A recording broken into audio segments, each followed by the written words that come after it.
चलिए अपने आत्मा के ज्ञान और ध्यान की ओर।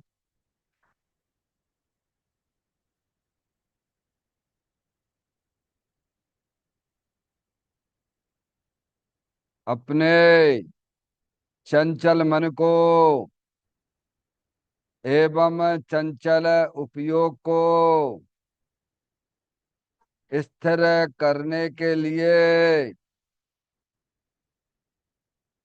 जिनवाणी माता के माध्यम से अपनी वर्तमान ज्ञान की पर्याय में सम्यक भेद ज्ञान उत्पन्न करते हुए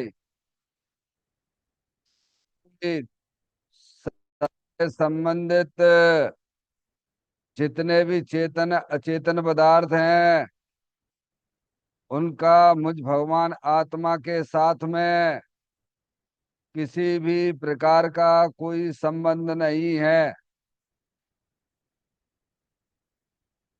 इस प्रकार समस्त पर पदार्थों में अपने संबंध की वृत्ति को छोड़ते हुए अंदर में जो अखंड ज्ञान ज्योति स्वरूप भगवान आत्मा है उसमें ही वर्तमान पर्याय का संबंध जोड़ते हुए कि मेरा यह भगवान आत्मा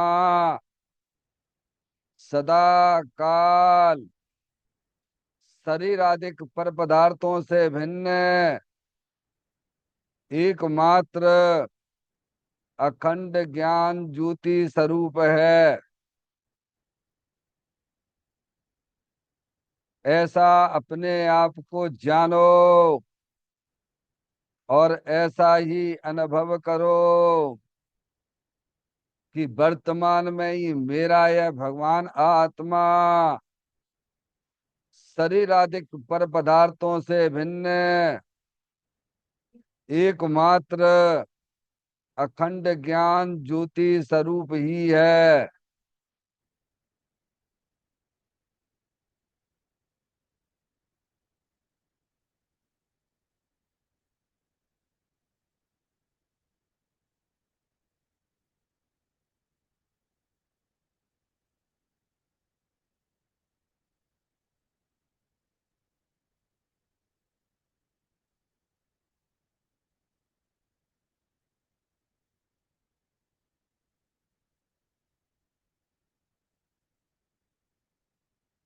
इसी प्रकार से संसार अवस्था में आत्मा की पर्याय में जो विविध प्रकार की पुण्य पाप के परिणाम दिखाई देते हैं वे समस्त परिणाम पर द्रव्यों की लक्ष्य से होने वाले भाव हैं। वे हमारे आत्मा का स्वभाव नहीं है। ऐसे समस्त रागादिक परिणामों में एकत्व बुद्धि, ममत बुद्धि, कर्तृत्व बुद्धि, भोक्तृत्व बुद्धि तथा उन रागादिक परिणामों की ज्ञाता बुद्धि को भी छोड़ते हुए अंदर में जो अखंड ज्ञान ज्योति स्वरूप भगवान आत्मा है जो कि सदा काल शरीर रागादिक से भिन्न एकमात्र पूर्ण निराकुलता स्वरूप वाला है।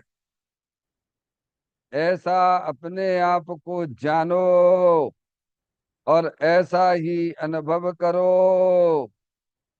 वर्तमान में ही मेरा आत्मा शरीर रागादिक से भिन्न एकमात्र पूर्ण वीतराग आनंद मूर्ति स्वरूप है।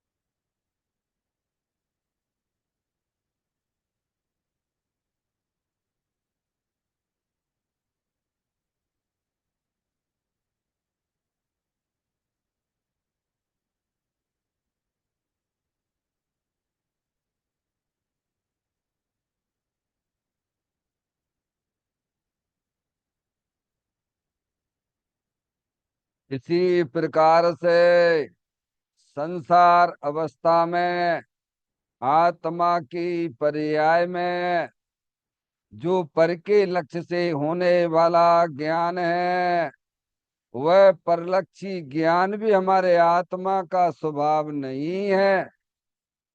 वह तो इंद्रिय जनित ज्ञान है। इस प्रकार शरीर, रागादिक और परलक्षी ज्ञान के पर्यायों से भी भिन्न है। मैं तो एकमात्र अखंड ज्ञान ज्योति स्वरूप भगवान आत्मा हूँ।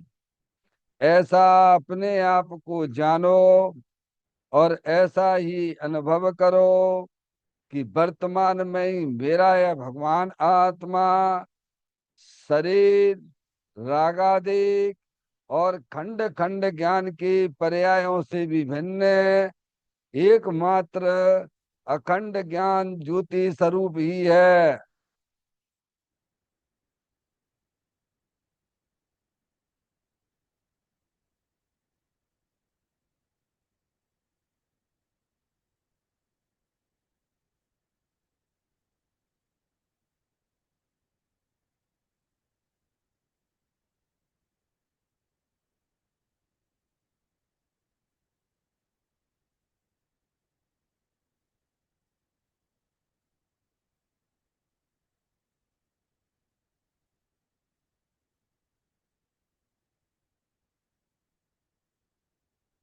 द्रव कर्म, भाव कर्म, नो कर्म रहित शुद्धात्म स्वरूपो हम। मेरा ये भगवान आत्मा सदा काल शरीर आदि के नौ कर्मों से भिन्न है। मेरा ये भगवान आत्मा सदा काल ज्ञान वर्ण आदि 8 कर्मों से भी भिन्न है। मेरा ये भगवान आत्मा सदा काल मूल आगदिश भाव कर्मों से भी भिन्न है। इस प्रकार द्रव कर्म, भाव कर्म, नो कर्म तीनों कर्मों से रहित मैं तो एकमात्र परम पवित्र शुद्धात्म स्वरूप हूँ। ऐसा अपने आप को जानो और ऐसा ही अनुभव करो कि वर्तमान में ही मेरा यह भगवान आत्मा तीनों प्रकार के कर्मों से रहित एकमात्र परम पवित्र शुद्धात्म स्वरूप है।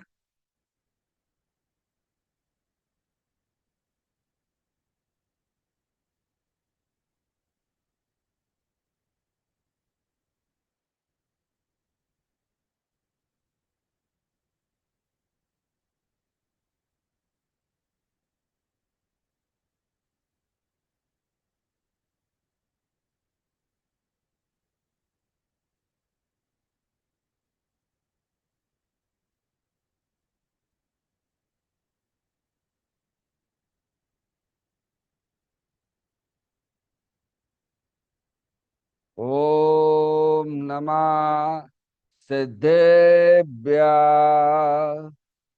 ओम नमः सिद्धेभ्य। ओम नमः सिद्धेभ्य। चिंतामणि सम स्वयं का चैतन्य तत्व महान है। निज का करूं मैं चिंतवन, निज का करूं श्रद्धान में। शुद्धात्मा ही देव है जो गुण अनंत निधान है। मैं स्वानुभव में देख लूं आत्मा स्वयं भगवान है। मैं स्वानुभव में देख लूं आत्मा स्वयं भगवान है। लिम्मण झाण परिठिया कम कलंक भी अपाल दौ जैन परूं। ते परम पड़वे भी, सब कर्म मल्लिका नाश करो अरु, प्राप्त कर निजो आत्मा। जो लीन निर्मल ध्यान में, नम कर निकल परमात्मा। सब नाश कर घन घाति अरु हरि, अंत पद को पालिया। कर नमन उन जिन देव को, यह काव्य पद अपना लिया।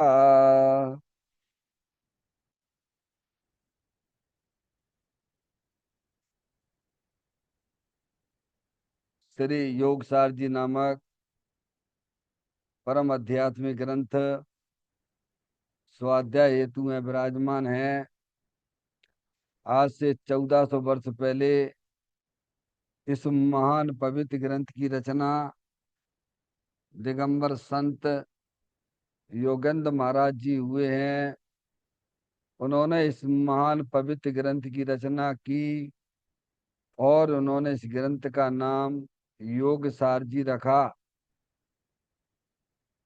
योग सार जी का सीधा सा अर्थ है मुक्ति के मार्ग में योग का मतलब जोड़ होता है।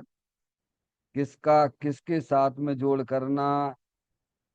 तो अरियंत परमात्मा कहते हैं कि अपनी वर्तमान शुद्ध ज्ञान की पर्याय का अंदर में जो अपना त्रिकालिक ध्रुव भगवान आत्मा, जो कि सदा काल द्रव्य कर्म, भाव कर्म, नौ कर्म से रहित एकमात्र अखंड ज्ञान ज्योति स्वरूप है।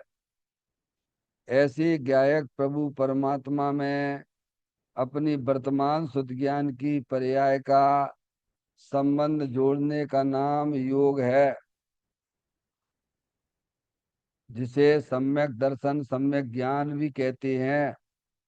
और चैतन्य भगवान आत्मा में ही अपनी वर्तमान पर्याय को मग्न कराना, लीन करना, स्थिर करना, उसे सार कहते हैं, यानी सम्यक चारित्र कहते हैं। तो योग सार क्या हो गया? सम्यक दर्शन, सम्यक ज्ञान, सम्यक चारित्र वाली निर्मल पर्याय, पवित्र पर्याय, जो अपने आत्मा के आश्रय से प्रकट होती है, इसे यहाँ योग सार कहते हैं। और इसे ही अरिहंत परमात्मा मोक्ष मार्ग कहते हैं और इसी का नाम धर्म है। देखिएगा, योग सार ग्रंथ के माध्यम से हम और आप यहाँ पर 67वें नंबर की गाथा का स्वाध्याय चल रहा है, जिसमें दिगंबर संत इस गाथा के माध्यम से हमें यही समझाना चाहते हैं, कुटुंब मोह त्यागने योग है। कुटुंब यानी परिवार, स्त्री, पति, पुत्र, पुत्री, दुकान, मकान, है ना, जिन्हें आप अपना मानते हो, अपना जानते हो, उस संबंधी मोह का त्याग कर दीजिए। उसी में आत्मा की भलाई है। अपनी जो चैतन्य आत्म वस्तु है, उसे आप अपना जानिए, उसे अपना मानिए और उसमें ही अपनी पर्याय को मग्न कराइए। अगर संसार सागर से तिरना है, तो जो दिगंबर संतों ने जो गाथाओं के अंदर ये बात लिखी है कि कुटुंब मोह त्यागने योग्य है। क्यों त्यागने योग्य है? क्योंकि वह मोह ही हमारे संसार का कारण होता है, वह मोह ही हमारे लिए दुख का कारण होता है। ऐसे मोह का त्याग कर दीजिए, बस इतनी सी कहानी है। क्योंकि परिवार तो परिवार में है, परिवार का त्याग नहीं कराया। परिवार संबंधी जो आपकी आत्मा की पर्याय में जो मोह राग देश के परिणाम होते हैं, उनका त्याग कराया गया है। किसका त्याग कराया गया है? संसार का कारण स्त्री, पुत्र, दुकान, मकान, रुपया, पैसा नहीं है। उस संबंधी जो आपकी आत्मा की पर्याय में मोह राग देश के परिणाम होते हैं, वो ही वास्तव में हमारे तुम्हारे लिए संसार का कारण है, इसीलिए उसे छोड़ दीजिए। क्या? कैसे छोड़ें प्रभु? तो कहते भैया अंदर चेतन भगवान आत्मा है ना, जलल ज्ञान ज्योति स्वरूप है ना, अनंत शक्तियों से भरेलो भगवान आत्मा है ना, उसका ज्ञान करो, उसका श्रद्धान करो। हमें कि मैं तो चेतनेश्वर भगवान आत्मा हूँ, शरीर ही मैं नहीं हूँ। तो शरीर से संबंध रखने वाले जितने स्त्री पुत्र दुकान मकान है भी तुम्हारे कैसे हो जाएंगे? समझ में आया? इसीलिए इस गाथा के माध्यम से योगेंद्र महाराज जी हमें यह समझाना चाहते हैं, कुटुंब संबंधी मोह का त्याग कर दीजिए। आगे बात समझ में? देखिए गाथा का मूल विषय अपन पढ़ते हैं गाथा के माध्यम से। सुख दुख के हैं हेतु परिजन, किंतु वे परमार्थ से मेरे नहीं है सोचने से, मुक्त हो भव भार से। क्या कहा है इस गाथा में? सुख दुख के हेतु है परिजन। कुटुंब क्या है? हमारे वास्तव में दुख के ही निमित्त है। तुम्हें तुम्हारी पर्याय में कोई अतीन्द्रिय आनंद दिला दें ऐसा नहीं है भगवान, वे तो उल्टे तुम्हारे दुख के ही निमित्त है। हम्म? किंतु वे परमार्थ से मेरे नहीं है। मैं तो चेतनेश्वर भगवान आत्मा हूँ। वो जीव अलग है, स्त्री का जीव अलग है, पुत्री का जीव अलग है, पुत्र का जीव अलग है, दुकान मकान भी अलग चीजें हैं भगवान। मैं तो चेतनेश्वर भगवान आत्मा हूँ। समझ में आए? ऐसा जब विचार करते हो, सम्यक विचार, ये सम्यक विचार कहलाता है। क्या कहलाता है? जैसा वस्तु स्वरूप है वैसा अगर आप विचार करेंगे तो आपकी पर्याय में नियम से गारंटी से आपकी पर्याय में अतीन्द्रिय आनंद की पर्याय प्रकट हो जाएगी।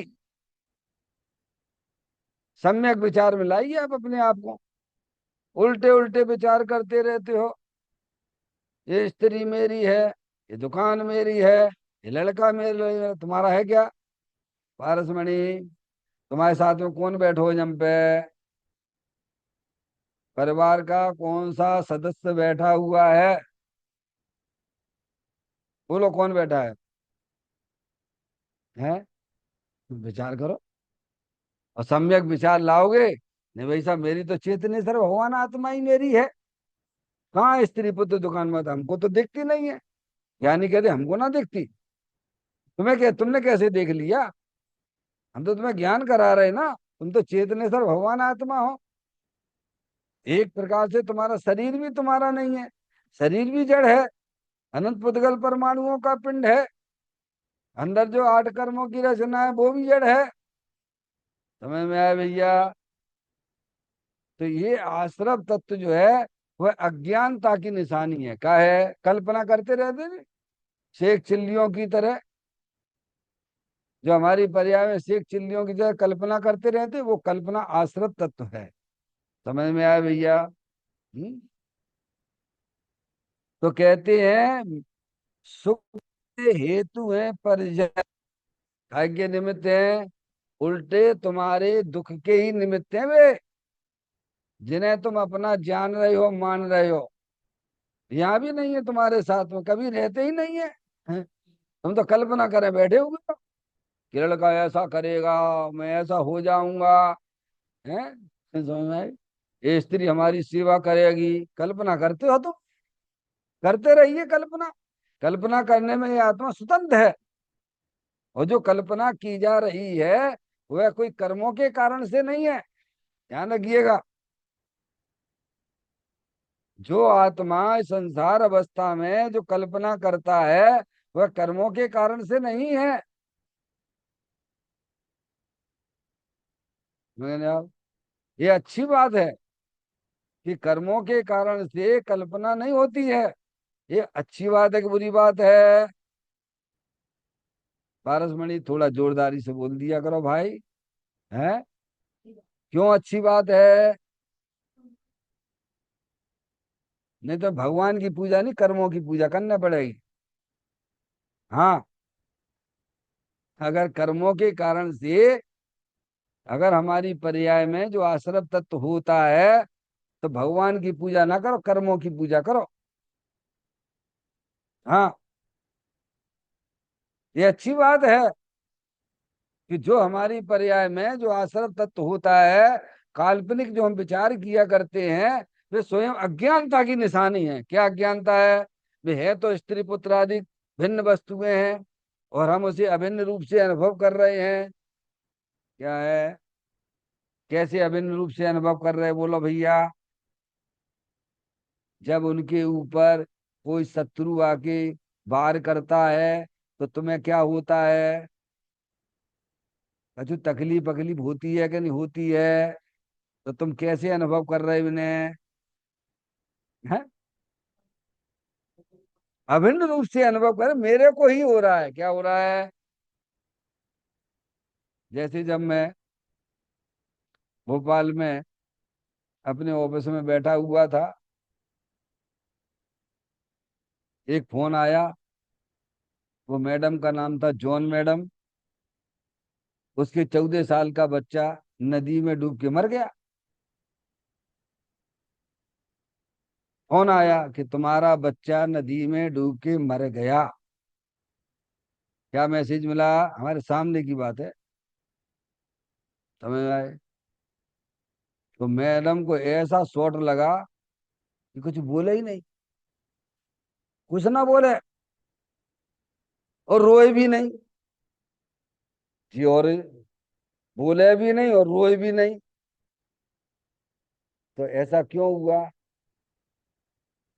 कि लड़का मर गया, यानी मैं मर गया? कौन मर गया? कौन मर गया, बोलो भैया? इसको कहते अभिन्न अनुभव। अज्ञानी जीव उन चेतन अचेतन पदार्थों को अभिन्न रूप से अनुभव करता है। आप घर पे कोई फोर व्हीलर लेके आ गए हैं भैया, और उसमें किसी ने क्या किया, कुछ कर दिया, उसे पत्थर फेंक दिया, अथवा ऐसे ठोक भी रहा है, तो क्या हो गया? आपको क्या तकलीफ है? तकलीफ होना चाहिए थी क्या? भाई, तुम्हें थोड़ू कुछ भी कर रहा है, तुम तो उस कार्य को अभिन्न रूप से अनुभव कर रहे हो। समझ में आए भैया? इसको कहती है मोह, तीव्र मोह। ये दर्शन मोह नहीं है।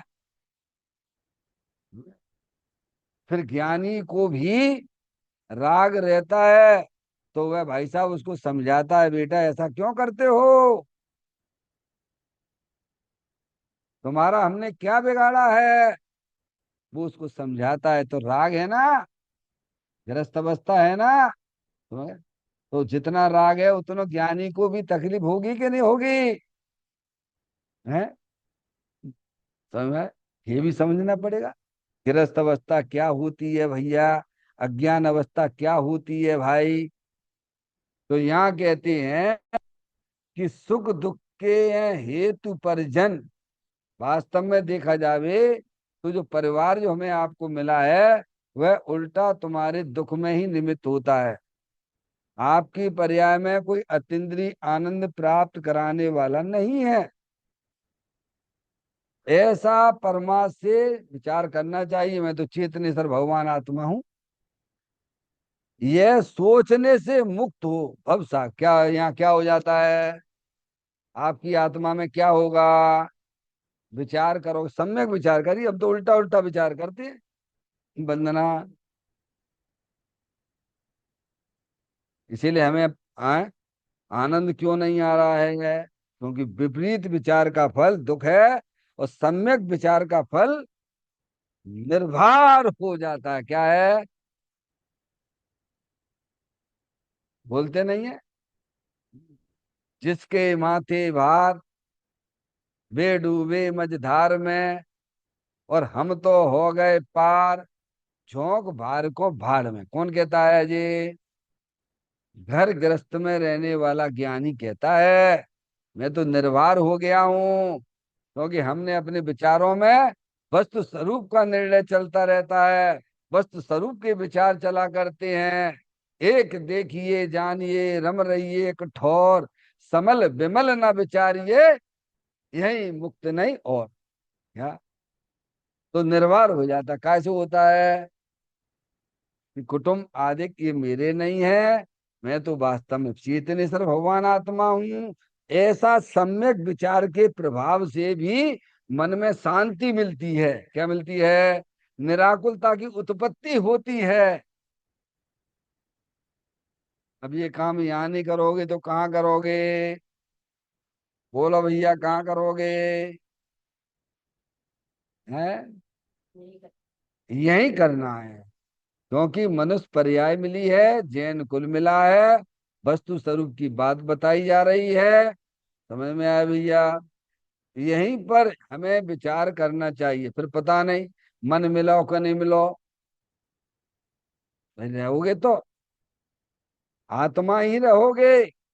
इसीलिए हमें आपको ये जैन दर्शन मिला है, माँ जनवाणी माता का समागम मिला है, ज्ञानियों का उपदेश मिला है।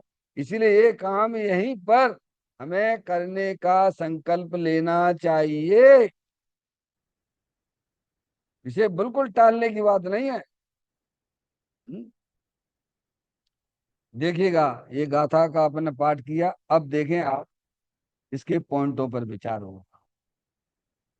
धर्मात्मा जीव को निज आत्म स्वभाव में योग नाम जोड़ना, जुड़ान एकाग्रता करने के लिए कुटुंब संबंधी ममत्व मोह छोड़ने योग्य है। कुटुंब के मोह में रुककर आत्म ध्यान की उपेक्षा करना योग्य नहीं। कुटुंब परिवार में तो लुटेरों की टोली है। नियम सार में आता है ना, अपने स्वार्थों के लिए, अपना पेट भरने के लिए लुटेरों की मंडली इकट्ठी हुई है। स्त्री पुत्र परिवार आदि लौकिक सुख दुख के अर्थात दुख के ही निमित्त हैं। उनके पालन पोषण में रुक आत्मा आत्मा की कीमत करके आत्मा का ध्यान ध्यान करना। क्या करना? करने करने की बहुत बातें करते हैं अपन, हैं क्या?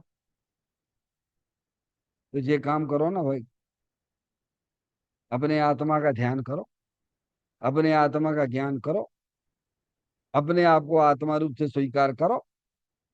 करना है ना, ये करो ना काम, ये करने लायक काम है। जनवाणी माता ये कहती है, ये काम करिएगा आप। हम तो कुछ कर ही नहीं सकते हैं, तो करने का उपदेश क्यों दिया जा रहा है? तो ये बात है, सब जगह लगाना चाहिए कि धर्म के क्षेत्र में लगाना चाहिए? बोलो। है? जब जा सके कि अपनी आत्मा का ध्यान करो, तो वो मतलब क्या बोलेगा? पारसमणि क्या बोलेगा? आत्मा करती है क्या? तो ये बातें यहीं पे लगाना कि सब जगह लगाना। अपने घर में भी लगाया करो, अपनी दुकान पे भी लगाया करो, सब जगह लगाओ ना भाई। है? यहाँ करने का उपदेश है, क्योंकि अनादि काल तुमने ये काम नहीं किया। अपने आत्मा का परिचय नहीं तुम्हें, अपने आत्मा का ज्ञान भी नहीं है तुम्हें। और जब ज्ञान श्रद्धान जब इसकी पर्याय में नहीं है, तो आत्मा का ध्यान से भी वंचित है। तो आर्त ध्यान रौद्र ध्यान चल रहा है। क्या चल रहा है? भाषा समझ में आ गई जिनवाणी माता की? एक तरफ खींच के बात ना करना कि आत्मा आत्मा का ध्यान कर ही नहीं सकता है। ये जगह सब जगह लगाना पड़ेगा। आप घर के काम भी नहीं करने वाले हो, दुकान के काम भी नहीं करने वाले, सब जगह लगाओ। वहां तो तुमको ऐसा कर्तृत्व का भूत है, ये खाना किसने बनाया है, ये रुपया पैसा कौन कमाए के लाओ है? हैं? वहां तो तुम्हारा ऐसा भूत चढ़ता है कि नहीं मैं ही करने वाला हूँ। तो यहाँ भी कहते ये काम करो, फालतू के काम छोड़ दो, तुम उनके भी करने वाले नहीं हो, तुम्हें ये काम करना। मनुष्य पर्याय नर भव मिलाए, मैं अपूर्व कार्य करूंगा। अपूर्व कार्य क्या? अपनी आत्मा की पर्याय में वीतराग दशा की उत्पत्ति करना, अपने आत्मा में अतीन्द्रिय आनंद की पर्याय प्रकट करना। तो प्रभु कैसे होती है? तो आत्मा के ध्यान से होती है, आत्मा के ज्ञान से होती है, आत्मा के श्रद्धान से होती है।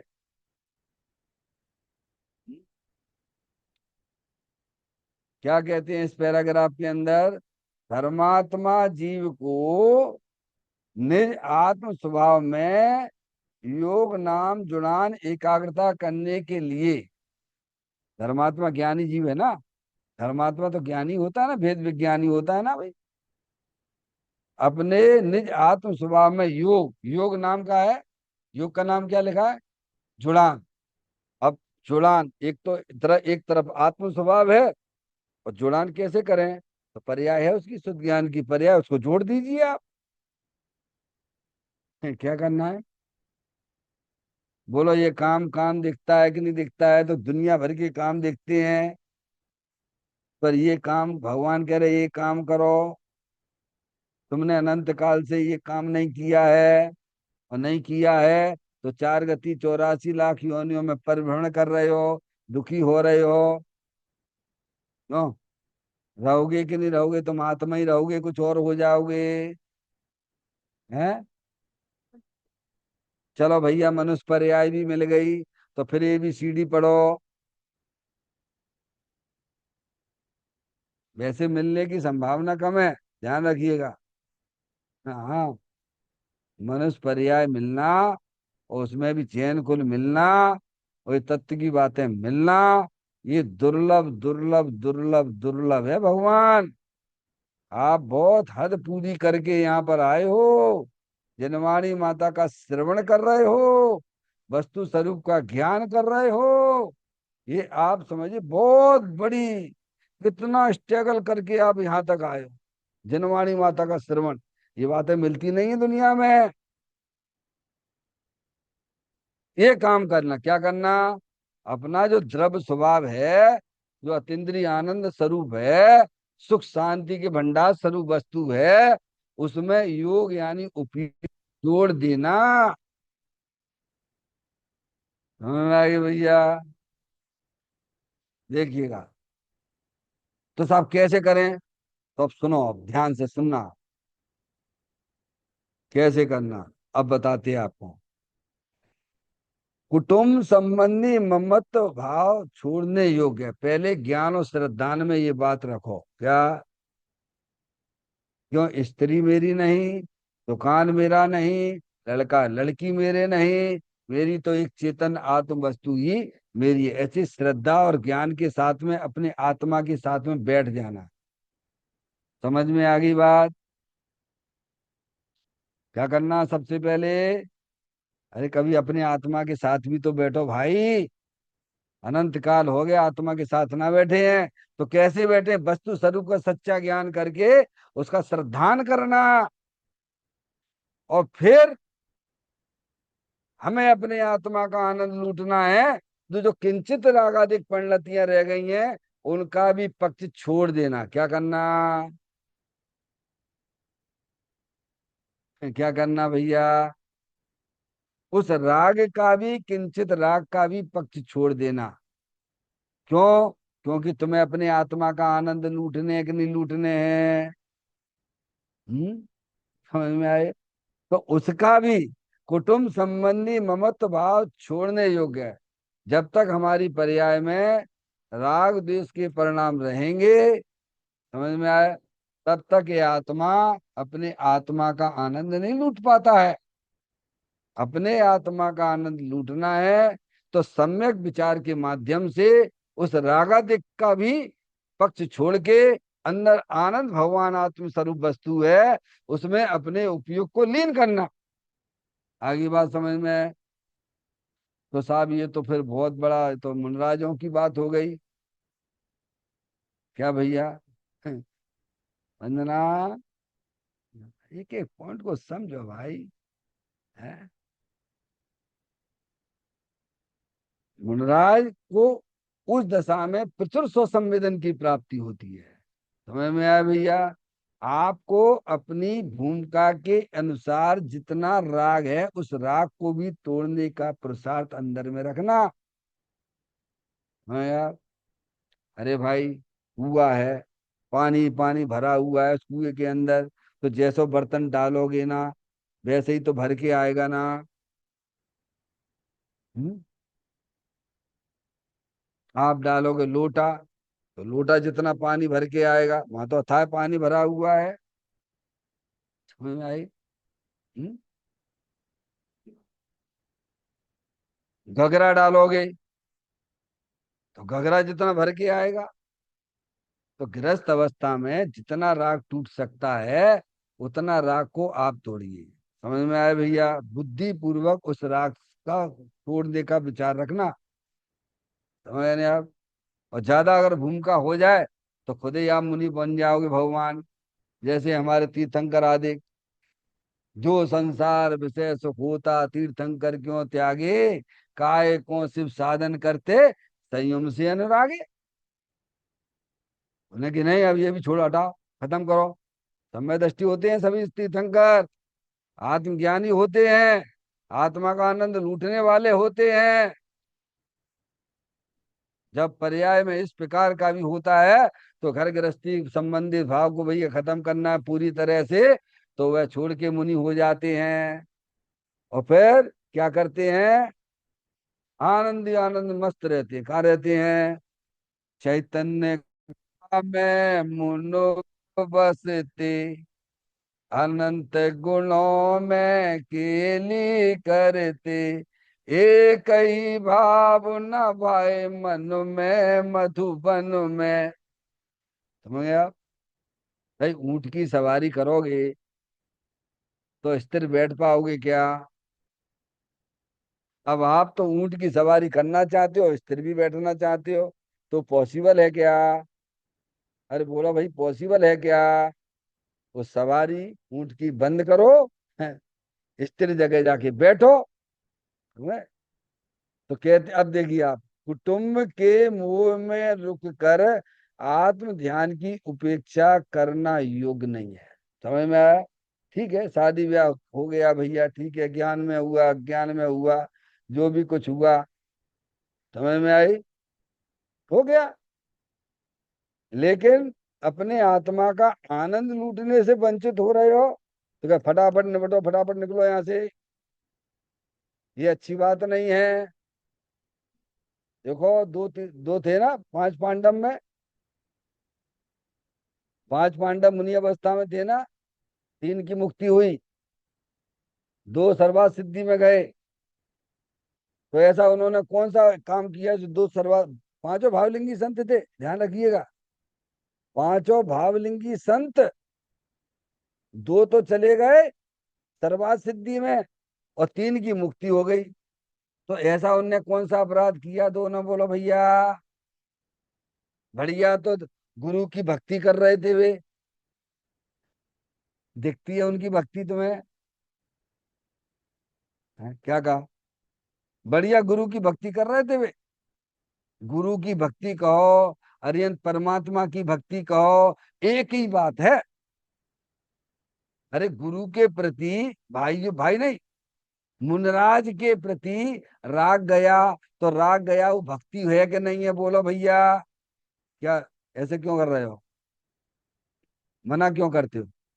अरे भक्ति है ये। यही भक्ति थोड़ी होती है कि ऐसे में नाचने लग गए, कूदने लग गए, हम बहुत बड़ी भक्ति कर रहे हैं। समझ में आया? ये तो शरीर की क्रिया है। उपयोग उन गुरु के उपयोग, गुरु की तरफ गया, भीतरागी संतों के प्रति गया, वह वास्तव में गुरु की भक्ति है। बात समझ में आ गई बात? है। भक्ति का स्वरूप भी नहीं पहचानते। हम्म? और वे तीन थे, वे किसकी भक्ति में थे? पारसमणि, सही बात है गलत बात है ये? वे तीन किन की भक्ति कर रहे थे? बोलो बेटे, तीन किसकी भक्ति कर रहे थे भावलिंगी मुनिराज? अपनी आत्मा की भक्ति कर रहे थे। तो आत्मा की भक्ति कर रहे थे तो वे पहुंच गए मुक्ति में।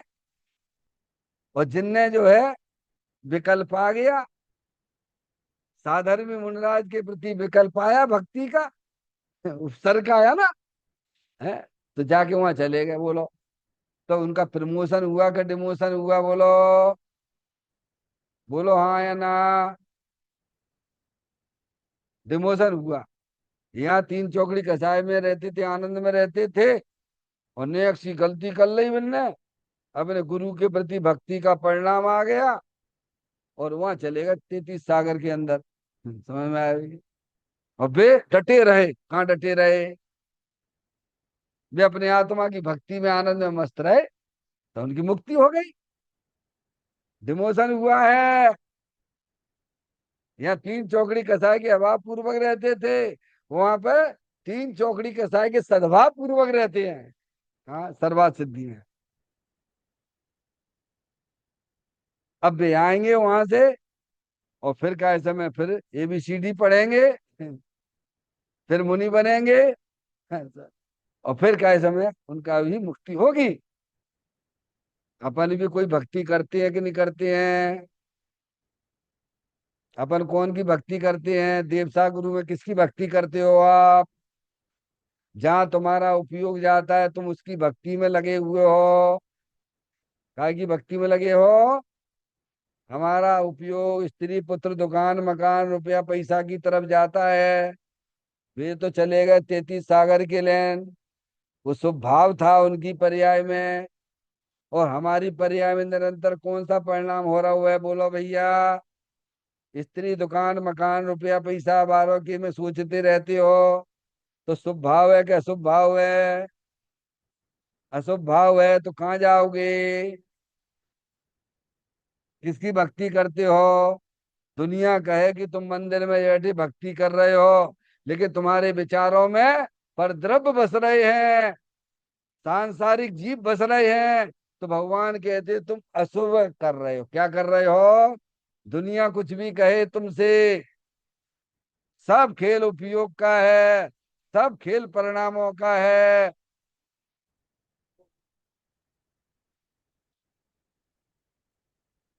कहते हैं कुटुंब के मोह में रुककर आत्म ध्यान की उपेक्षा करना योग नहीं है। समझ में आया भैया? अब देखो, बच्चा खूब पढ़ रहा है, पूरे साल पढ़ा, पारसमणि, पूरे साल माने पढ़ाई करी। कल भाई एग्जाम देने जाना था। क्या है? कल बच्चे को एग्जाम देने जाना था, पूरी माने बढ़िया पढ़ाई कर ली, और उसके घर में इष्ट का वियोग हो गया। मम्मी गुजर गई, हार्ट अटैक हो गया, पिताजी गुजर गए, कोई भी इष्ट व्यक्ति का वियोग हो गया। कल सुबह उसे पेपर देने जाना है, रात में ये घटना घट गई, तो अभी क्या करना है? बताओ आप क्या करना, आप ही बताओ क्या करना, चलो बताओ। बोलो बंदना, क्या करना? वहां तो तुम बहुत समझदार हो, बहुत समझदारी की बात करते हो। हैं? देखा कितना स्वार्थी है जी। समझ में आता कि नहीं आता है? घर में माता पिता का एक्सीडेंट अथवा हार्ट अटैक से हैं, मरण हो गया, सुबह उसको सुबह 8 बजे पेपर देने जाना है, तो क्या करना? पूरे साल उसने पढ़ाई करी है, जम के पढ़ाई करी है, तो अभी करना क्या? तो माता पिता का मोह छोड़ के वह पेपर देने उसे जाना चाहिए कि नहीं जाना चाहिए? बोलिए। है? क्योंकि उसका हित किसमें है? विद्यार्थी का। है? काय में हित है? बोलो। बैठे रहो, रोते रहो, गाते रहो, हमारे मम्मी मर गए, हमारे पापा मर गए। फिर तो चला गया। 8 से 11 बजे का टाइम तो तेरा चला गया। अब क्या करेगा? हर पूरे साल, हर पूरे साल। है? समझ में आए? ऐसे ही ज्ञानी हमें यहाँ समझा, हैं कि कुटुंब के मोह में राग में पड़ के तू अपने आत्मा की उपेक्षा नहीं करना। ये लिखा है उसमें, देखो पढ़ो। कुटुंब के मोह में रुककर आत्म ध्यान की उपेक्षा करना योग्य नहीं है। समझ में आ गई भैया? ठीक है। गृहस्थ अवस्था है। समझ में आया भाई? निर्मोही होकर भी तो काम किया जा सकता है ना। निर्मोही रहिए ना आप घर में, पानी में कमल की तरह रहिए ना। क्या? पानी में कमल जैसे रहता है ना, वैसे रहने की आदत डालिए। मेरी तो चेतन आत्म वस्तु ही मेरी है। बाकी स्त्री पुत्र दुकान मकान आदि ये तो जो ऐसे है, जैसे कोई वृक्ष पे आके जैसे कोई वृक्ष पे आके रैन बसेरा, रात्रि रैन बसेरा नहीं करते हैं। एक वृक्ष पे आए, पक्षी आए हैं, रात में आके उस वृक्ष पे आके बैठ जाते हैं, और फिर जो है सुबह होते ही अपनी अपनी दिशा में चले जाते हैं। ऐसे ही ये कुटुंब जो मिला है, ये रैन बसेरा जैसा है, वृक्ष पे बैठने जैसे, पक्षी जैसे हैं।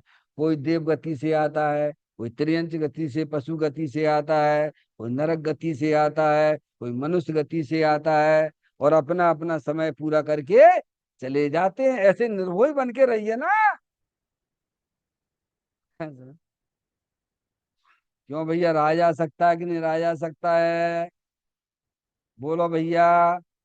पूरी तरह मोह तुम्हारा नहीं टूटता है तो कोई बात नहीं, निर्मोही बन के तो रह सकते हो कि नहीं रह सकते हो। वस्तु स्वरूप का अगर सम्यक विचार करोगे तो आप घर में भी रहकर अपने आत्मा का अपनी भूमिका के अनुसार आनंद लिया जा सकता है। और विशेष लेना है तो उस राग को भी तोड़ दीजिए, उसमें मेरा हित नहीं है। जब नकुल और सहदेव मुनरी अवस्था में, समझ में आए, विनय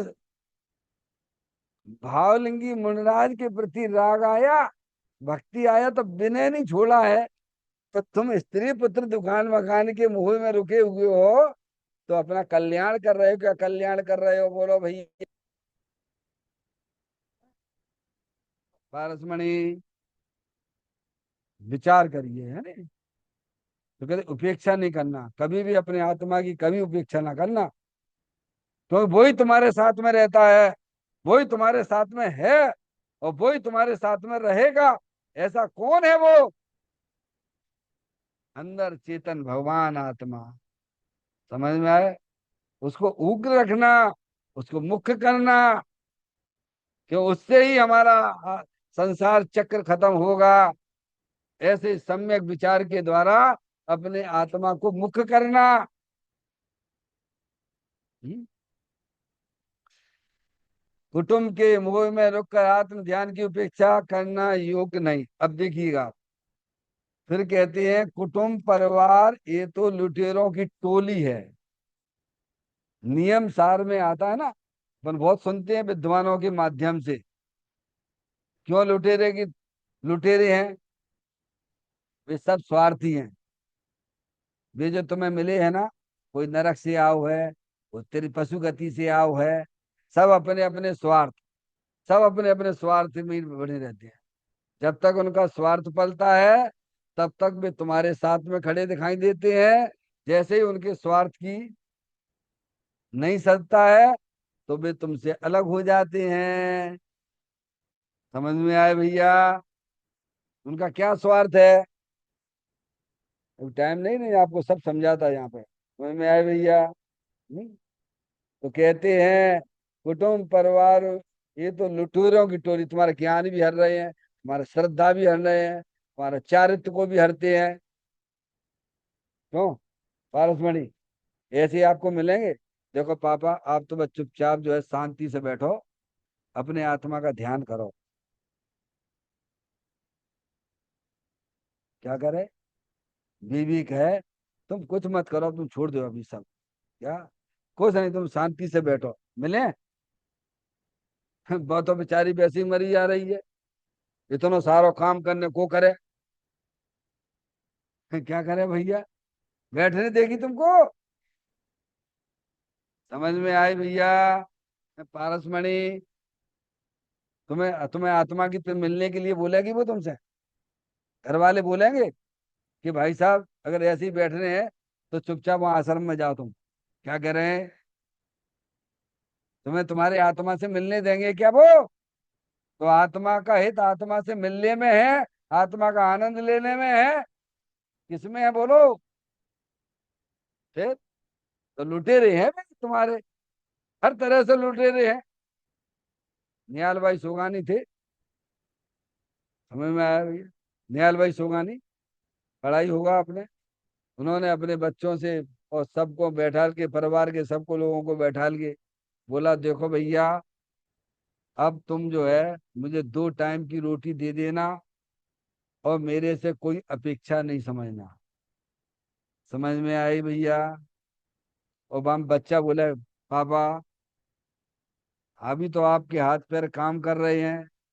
तो वो बोले ऐसा एक काम करते हैं, हम हाथ पैर अपने कटवा के आ जाती हैं, तब तो खिलाओगे कि नहीं खिलाओगे? देख लिया आपने स्वार्थ बना? समझ में आ गई कि नहीं आ गई? फिर तो तुम्हें सेवा भी करना पड़ेगी, दवाई भी लाना पड़ेगी, और हमें वहां तक लेटरिन तक छोड़ने भी जाना पड़ेगा तुम्हें। समझ में आ गई नहीं आई? अभी हम तुमसे विनय पूर्वक कह रहे हैं कि तुम मेरे से कोई अपेक्षा मत समझना, बस तुम मुझे 2 टाइम की रोटी दे देना। बोलो किसमें भलाई है? हाथ पैर साबित हैं, सब कुछ है। क्या कटवा के आ जाए वो में तुम मंजूर हो, कि जैसे हो वैसे उसकी बात को स्वीकार कर लेना चाहिए बोलो? है? कहते हैं कुटुंब परिवार ये तो लुटेरों की टोली है, नियम सार में आता है अपने स्वार्थों के लिए। काय के लिए? सब अपने अपने देखो ना। हैं? बच्चा जो है पैदा होता है, ठीक है, और फिर उसके माता पिता उसको पालते पोसते हैं, उसे लाड़ प्यार करते हैं। फिर बच्चे को उस माता पिता से क्या हो जाता है? तीव्र राग हो जाता है। क्या हो जाता है? क्योंकि इंद्रिय सुख का गुलाम है ना वो अनादिकाल से। अब उसको पाला पोसा, समझ गया आप? हम्म। अब बच्चा बड़ा हो गया, जब तक जो है माता पिता के साथ था तो माता के प्रति तीव्र राग था, और जैसे ही उसकी शादी हो गई, क्या हुआ फिर उसका राग जो है माता पिता से हटके अपनी बीवी पे आ गया। तभी आप नहीं देखते हो गया उसका काम। बस यहीं तक, स्वार्थ के सगे नहीं है तो क्या है ये? जब तक आपका काम सध रहा था उसका, तब तक वह साथ में था।